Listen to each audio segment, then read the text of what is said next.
Oh, he gets hold of that. He's got শ্রীলঙ্কায় তাহিদ হৃদয়ের লঙ্কা কাণ্ড, তাতে রীতিমতো হতবাক প্রতিপক্ষ দলের অধিনায়ক এবং হা হয়ে তাকিয়েছিলেন সতীর্থ খেলোয়াড়রা।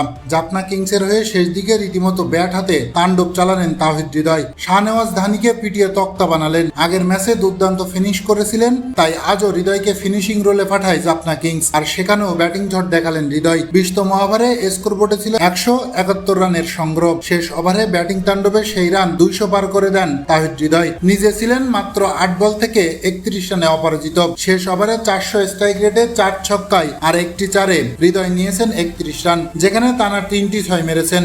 শেষ দিকে আরো একটা 6 ও একটি 4 মারেন তাহিদ হৃদয়, আর তাতে ওই ওভারে একটা ওয়াইড শো আসে 31 রান, যা দেখে বলার ধানির মাথায় নষ্ট। কি খেলা দেখাইলো তাহিদ হৃদয়, রীতিমতো জিন ভর করেছিল তার উপর। আগের ম্যাচে 3-এ নেমেছিলেন, আজ নামলেন 6-এ। তাতে কি রান মেশিন তাহিদ হৃদয় টানা 2 ম্যাচে রান করেছেন, সমর্থকদের আনন্দে ভাসিয়েছেন। হোয়াট এ ফিনিশিং, এক কথায় দুর্দান্ত।